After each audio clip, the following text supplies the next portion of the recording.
இந்த பதிவுல நாம பார்க்க போற கதையை நான் முதல்ல வாசிச்சது ஒரு 2 வருஷத்துக்கு முன்னாடிங்க. பல மாதங்களா இதை சேனல்ல சொல்லணும் அப்படின்னு நினைச்சு சொல்ல தைரியம் இல்லாம கடைசியில சொல்லவே வேண்டாம் அப்படின்னு ஒதுக்கின கதை. 2 நாள் முன்னாடி என் வீட்டுல நடந்த ஒரு சம்பவம் தான் இந்த கதைய சொல்லணும்னு நினைக்க வச்சுது. இதை கடைசி வரைக்கும் கேளுங்க. நிச்சயம் இதோட முடிவு உங்களை ஒரு நிமிஷம் பிடிச்சு நிறுத்தும். இது சாதாரண மக்களின் வாழ்க்கையை தன் எழுத்துக்கள் மூலம் பிரதிபலிக்கும் ஜனரஞ்சக படைப்பாளரான திரு ஜெயகாந்தன் அவர்களின் பொம்மை. அந்த வீதியிலேயே பெரிய வீடு கிருஷ்ண மந்திரம் தான். முன்னாடி இருந்த பெரிய திண்ணைகளும் ராழியும் எல்லாரும் வந்து போக ஏதுவா விசாலமா தான் இருந்தது. எப்ப வரைக்கும்னா அந்த வீட்டு பெரியவருடைய பேத்தி ராணி பிறக்கிற வரைக்கும். பேருக்கேத்த மாதிரி அந்த வீட்டுக்கே அவதான் ராணி. அவ்வளவு செல்ல பிள்ளை. அவ தவிழ்ந்து பழகின போது ஒரு நாள் தனியாவே தவிழ்ந்து வந்து படியிலிருந்து இறங்க போனவளை பார்த்த அவ தாத்தா திண்ணையோட சேர்த்து மறைச்சு கம்பி வச்சு கட்டிட்டாரு. இப்போ ராணிக்கு வயசு 4 ஆச்சு. அவளுக்கு ஒரு தங்கச்சியும் பிறந்தாச்சு. முன்வாசல்ல கம்பி வச்சு கட்டினதுனால திண்ணை முழுக்க அவ விளையாட்டு சாமானங்கள் எல்லாத்தையும் இறைச்சு ரொம்ப சுதந்திரமா நாள் முழுக்க விளையாடிட்டு இருப்பா ராணி. தனக்கு கிடைக்கிற ஒவ்வொரு பொம்மையையும் புதுமுகம் தீர்ற வரைக்கும் சாப்பிடும் போதும் தூங்கும் போதும் கூடவே வச்சிருந்து அதை விளையாடி உடைச்சு அவகிட்ட இருக்கிற பெரம்பு பெட்டியில பத்திரமா போட்டு வச்சிருவா. அவளா உடைக்காம கை தவறி விழுந்து உடைஞ்சாலோ இல்ல யாராவது தெரியாம உடைச்சிட்டாலோ அவ்வளவுதான். தலைய பிச்சுக்கிட்டு புரண்டு அழுவா. அவ தாத்தா உடனே புதுசை வாங்கிட்டு வந்து கொடுத்துருவாரு. அவளுக்கு என்ன, அவதான் அந்த வீட்டு ராணியாச்சே. அன்னைக்கு ஒரு நாளும் அப்படித்தான். அந்த பெரம்பு பொட்டிய தூக்க முடியாம தூக்கிட்டு வந்து திண்ணை மேல அதை எல்லாத்தையும் கொட்டும் போது எவ்வளோ சொப்பு அப்படிங்கிற குரலை கேட்க ராணி நிமிர்ந்து பார்த்தா. அந்த கம்பிகளுக்கு வெளியில பரட்டத்தலையோட தன்னுடைய மோதிர விரலையும் நடுவிரலையும் வாய்க்குள்ள வச்சு சப்பிக்கிட்டே பிறந்த மேனியா ஒரு குழந்தை ராணிய பார்த்து சிரிச்சுக்கிட்டே நின்னுட்டு இருந்தா. அவளுக்கும் ராணி வயசுதான் இருக்கும். நீதான் தத்தையே போடலையே அப்படின்னு சிரிச்சவ வெக்கப்படுற மாதிரி முகத்தை மூடிக்கிட்டா ராணி. உங்க வீட்டு எங்க? தோ இங்கதான். இந்த குழந்தை கை காட்டின இடம் ரொம்ப தூரத்துல ஒண்ணும் இல்ல. இந்த மாளிகையோடைய வெளிச்சுவர் முடிகிற இடத்துல ஒரு முருங்கை மரம் வரும். அது பக்கத்துல ஒரு கோணிப்பைய கூரையா இழுத்து மாட்டி அதோடைய மறைவுல தான் இந்த குழந்தையுடைய குடும்பம் வாழுது. அங்கிருந்து எட்டி பார்த்த ராணிக்கு இந்த குழந்தை காமிச்ச இடம் தெரியல. அதனால அவ கேள்வியா கேட்டுக்கிட்டு இருந்தா. எத்தனை சட்டை இருக்கு, யார் சட்டை வாங்கி தருவா, கப்பல் இருக்கா, கார் இருக்கா, ரயில் இருக்கான்னு அவ பாட்டுக்கு கேள்வி மேல கேள்வி கேட்டுக்கிட்டே இருந்தா. இந்த குழந்தையோ அவ கேக்குறதுக்கெல்லாம் மண்டையாட்டிக்கிட்டு ராணி கையில இருந்த பொம்மையே வெறிச்சு பாத்துக்கிட்டு இருந்தது. இந்த குழந்தைக்கு வீடுன்னு ஒண்ணு இருந்தா தானே வீட்டுல என்னென்ன இருக்கும்னு தெரியும். வீதியில இருக்கிறதுனால அங்க இருக்கிறது எல்லாமே வீட்டுல இருக்கிறதாகத்தான் அந்த குழந்தைக்கு நினைப்பு. அவ கேக்குற கேள்விக்கெல்லாம் இவ சரியா பதில் சொல்லாததுனால அவளுக்கு சலிச்சு போச்சு. திண்ணை மேல ஏறி அவ கையில இருந்த பொம்மைக்கு சட்டை போட ஆரம்பிச்சா. நீதான் அத்தது. பாப்பா கூட தத்தை போத்ததுக்கா. பாப்பா தான் தமத்து, நான் ரொம்ப தமத்து அப்படின்னு ராணி பேசுறது எதுவுமே அந்த குழந்தைக்கு புரியல. அவளுக்கு புரிஞ்சதெல்லாம் தனக்கும் ஒரு பொம்மை வேணும், அதுக்கு ஒரு சின்ன சட்டை போட்டு அழகு பார்க்கணும், தானும் ஒரு சட்டை போட்டுக்கணும் அப்படிங்கிறது தான். அவளுடைய இந்த சின்ன ஆசை எவ்வளவு பெரிய விபரீதத்துல முடிய போகுதுன்னு பாவம் அந்த குழந்தைக்கு எப்படி தெரியும்? அப்போ திடீர்னு உள்ள இருந்து ஒரு குழந்தை அழற சத்தம் கேட்டுச்சு. அங்கச்சி பாப்பாக்கு தலைக்கு ஊத்துதா. உங்க வீட்டுல பாப்பா இருக்கா? ஓ, எனக்கு தான் தம்பி இருக்கானே அப்படின்னு சொல்லிட்டே வெளியில நின்ன இந்த குழந்தை கால்களை இயக்கி கம்பி வழியா உள்ள எட்டி பார்த்தா. அந்த வீட்டுடைய உள்முற்றத்துல ஒரு குழந்தைக்கு தலைக்கு தண்ணி ஊத்தி குளிப்பாட்டிக்கிட்டு இருந்தாங்க. அப்போ ஏ சிவாமி, சிவாமி, பாப்பாவை பாத்துக்காம அங்க எங்க போய் தொலைஞ்ச? வாடிங்க, எனக்கு வேலைக்கு போகணும், வந்து கொட்டிக்க அப்படின்னு ஒரு தாயின் குரல் கேட்டுச்சு. உன் பொம்மை நல்லா இருக்கு, அம்மா கூப்பிடுது, நான் போய் பயறு தின்ட்டு வரேன் அப்படின்னு சொல்லிட்டு தாயை நோக்கி ஓடுனா சிவகாமி.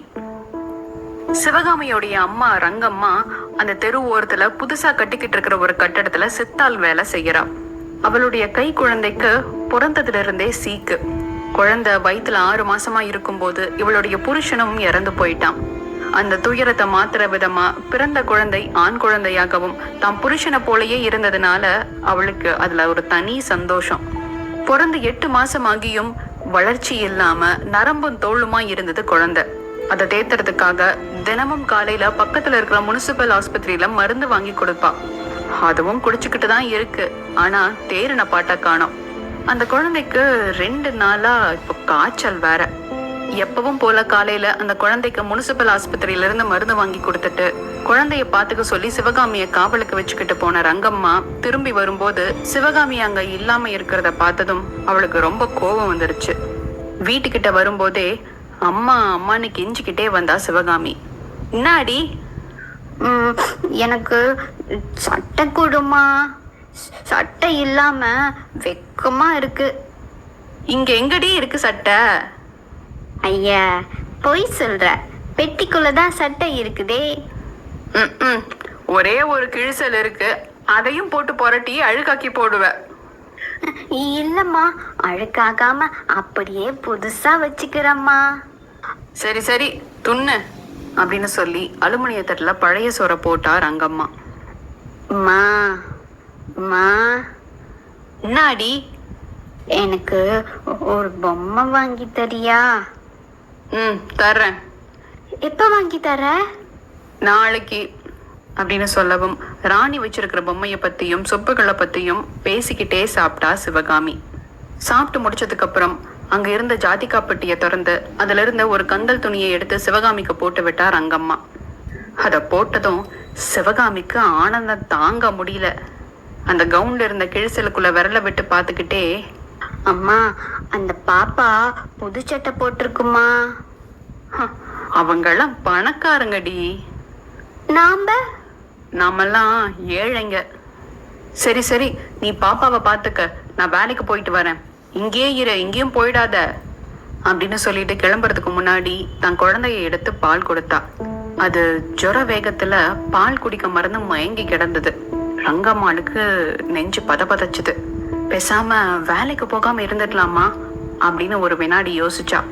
போகலன்னா ராத்திரி சாப்பாட்டுக்கு என்ன பண்றது அப்படின்னு நினைப்ப வந்ததும் முனீஸ்வரம் மேல பாரத்தை போட்டுட்டு ஓட்டமும் நடையுமா வேலைக்கு கிளம்பி போனா. குழந்தை பக்கத்திலே உட்கார்ந்துகிட்டு இருந்த சிவகாமி ரங்கம்மா அந்த தெருவை கடந்ததும் ராணி வீட்டுக்கு துள்ளி குதிச்சு ஓடினா. பாத்தியா, நானும் சட்டை போட்டிருக்கேன் அப்படின்னு கத்திக்கிட்டே கம்பிக்கிட்ட வந்தவளை பார்த்த ராணி, போறாத, பாப்பா தூங்குது அப்படின்னு தன் பொம்மைய மடியில போட்டு தட்டி கொடுத்தா. அன்னைக்கு காலையில தன் தங்கச்சி பாப்பாவுக்கு தலைக்கு ஊத்தி குளிப்பாட்டினது ராணிக்கு ஞாபகம் வந்தது. உடனே தான் பொம்மையும் குளிப்பாட்ட எண்ணி அண்டாவுக்கு பக்கத்துல போய் உட்கார்ந்து அந்த கலர் பொம்மைய கால்ல போட்டு தண்ணீரை தூத்த ஆரம்பிச்சா.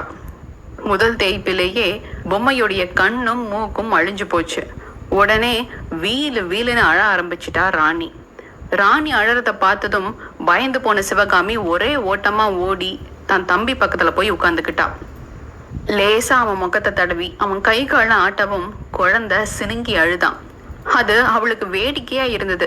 அடிக்கொருக்க அவனை சீண்டிக்கிட்டே இருந்தா. அப்போதான் அவளுக்கு அந்த விபரீத விளையாட்டு ஞாபகம் வந்தது.